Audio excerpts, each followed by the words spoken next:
لیکن ہمارے لیے آپشن کیا؟ اگر پانی نہ ہو تو، یا پانی ہو لیکن پانی سے وضو کرنے کی حالت نہ ہو تو، پانی ہو لیکن پانی سے غسل کرنے کی حالت نہ ہو تو، بیماری کی وجہ سے، زخم کی وجہ سے، کسی اور وجہ سے، ہے نا؟ تو کیا ہوں گا پھر ہمارے لیے آپشن کیا دیا گیا؟ تیمم. تیمم، تیمم مطلب ہم مٹی کو پاک کر دیا گیا ہے، مٹی سے تیمم کرنا ہے، مٹی سے غسل بھی کر سکتے ہیں، مٹی سے وضو بھی کر سکتے ہیں، دونوں کا طریقہ سیم ہے، یاد رکھیے. اگر غسل کرنا ہے آپ کو تیمم والا، یا وضو کرنا ہے تیمم والا، طریقہ سیم ہے. آپ ہاتھوں کو مٹی پر ماریں گے، زمین پر ماریں گے، یا زمین کے سطح پر ماریں گے، پھر چاہے سطح مٹی کی ہو، سطح ریت کی ہو، جو بھی ہو، سطح پر ہاتھ مارا، ہاتھ مارا، ٹھیک ہے، اور چہرے پہ ملا. لیکن اگر سطح پہ ہاتھ مارے، کنکر وغیرہ ہے، کچھ ہے، تو آپ جھٹک بھی سکتے ہیں.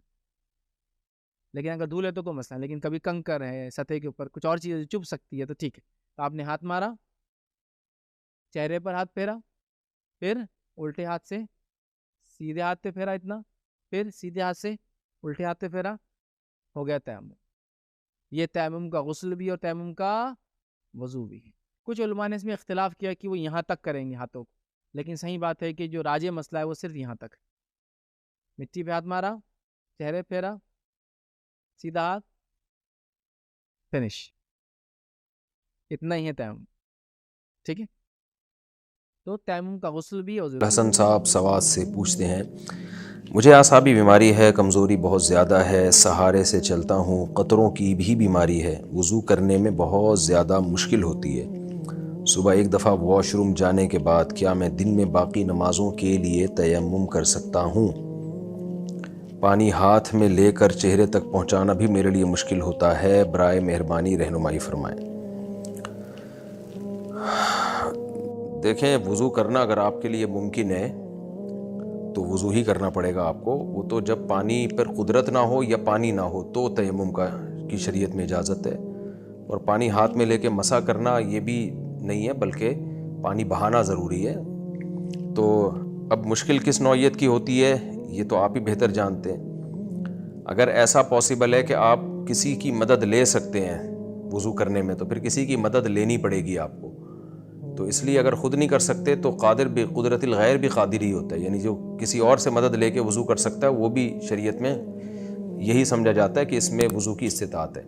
تو آپ ایسا کر لیا کریں، اس مجبوری میں جمع بین الصلاتین پر عمل کر سکتے ہیں. جمع بین الصلاتین کا مطلب یہ ہے کہ آپ ظہر کو بالکل آخری وقت میں پڑھیں، اور ظہر سے پہلے آپ نے وضو کیا، اور وضو کرتے ہی آپ نے ظہر پڑھی، اور بالکل اینڈ میں پڑھیں جب ٹائم دیکھ لیں ختم ہونے والا ہو. تو جیسے ہی ظہر کا وقت ختم ہوا فوراً آپ نے اسی وضو سے عصر پڑھ لی، اور مغرب کو آپ نے ڈیلے کیا عشاء کے قریب تک. وضو کر کے آپ نے مغرب پڑھی، اور جیسے ہی سلام پھیرا تھوڑی 1-2 منٹ کے بعد عشاء کا وقت داخل ہو گیا، آپ نے فوراً اسی وضو سے عشاء پڑھ لی. تو اس طرح مجبوری میں 2 نمازیں اکٹھی پڑھی جا سکتی ہیں. یہ قرآن و سنت سے یہ بات ثابت ہے. نماز قضا نہیں کرنی، ہر نماز اپنے ٹائم کے اندر اندر ہو رہی ہے، لیکن ضرورت کے وقت اس طرح سے عمل کیا جا سکتا ہے. یہ بھی ممکن نہ ہو تو قطروں کا تو جہاں تک مسئلہ ہے نا، اگر بار بار قطرے آ رہے ہوں کہ پورے ٹائم میں وضو باقی ہی نہ رہتا ہو، قطرے آ جاتے ہوں، تو بھی تیمم کا حکم نہیں ہے، بلکہ پھر بھی وضو ہی کرنا پڑے گا. لیکن قطرے سے پھر وضو ٹوٹے گا نہیں، کیونکہ جس آدمی کو کنٹینیو کوئی بیماری ہو، وضو ٹوٹ رہا ہو مسلسل، تو پھر اس عذر سے اس کا وضو باقی رہتا ہے. تو کنٹینیو قطرے آتے رہتے ہیں اگر آپ کو، تو پھر تو یہ ہوگا کہ وضو کریں گے تو قطرہ نکلنے سے وضو ٹوٹے گا نہیں.